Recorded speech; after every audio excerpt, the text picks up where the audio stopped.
Assalamualaikum warahmatullahi wabarakatuh.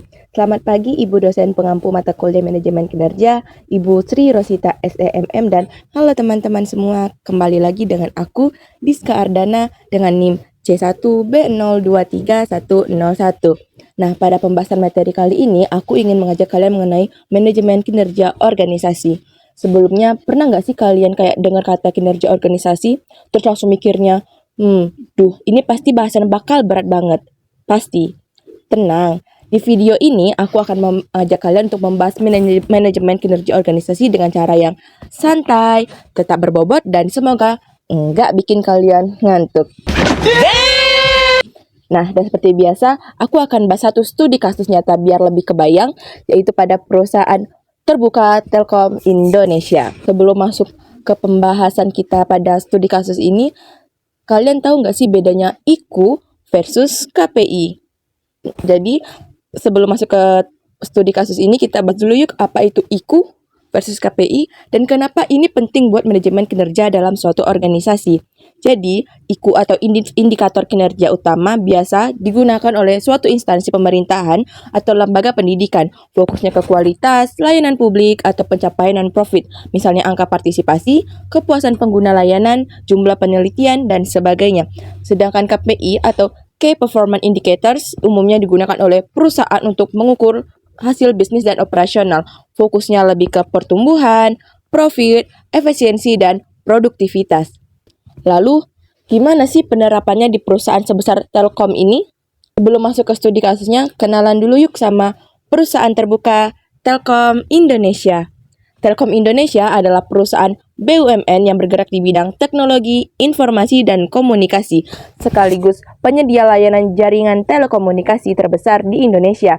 Didirikan sejak tahun 1965, Telkom punya peran besar dalam menyediakan konektivitas digital di seluruh negeri, dari jaringan internet, seluler, hingga layanan digital enterprise, dengan puluhan ribu karyawan dan pelanggan di seluruh Indonesia.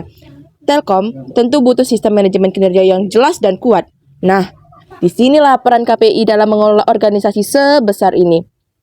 Berdasarkan laporan tahunan Telkom pada tahun 2023, perusahaan ini menggunakan KPI untuk mengukur dan mengelola performa di berbagai aspek.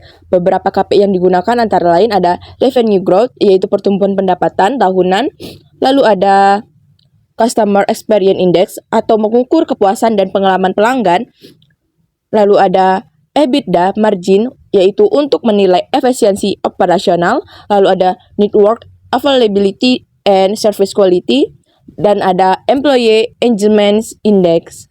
Bisa dilihat di belakang saya ini ada beberapa tabel yang telah saya susun dari laporan tahunan Telkom pada tahun 2024. Nah, kalian bisa lihat sendiri kan bahwa KPI utama Telkom pada tahun 2023 itu memiliki beberapa pencapaian. Laporan ini diambil pada laporan tahunan Telkom pada tahun 2023. Yang pertama ada jumlah pelanggan, Telkomsel sebesar 159,3 juta rupiah, lalu ada pendapatan digital sebanyak 88% dari total pendapatan, lalu ada total pendapatan Telkom Group sebesar 152,3 triliun rupiah, lalu ada indeks kepuasan pelanggan sebesar 85%, yaitu estimasi dari laporan layanan, lalu ada jumlah produk inovasi digital sebesar 5 produk baru per tahun. Setiap direktorat dan unit bisnis memiliki KPI spesifik yang harus dipenuhi, dan seluruh pencapaian ini dilaporkan secara berkala lewat dashboard kinerja digital. Kalau KPI-nya tinggi, dapat bonus. Tapi kalau KPI-nya jeblok, ya paling nggak dapat motivasi dari direktur. Oh my God! Wow! Nah, apa sih dampak penerapannya KPI dalam organisasi Telkom ini? Dengan penerapan KPI ini, Telkom berhasil mencapai beberapa hal penting dalam manajemen kinerjanya.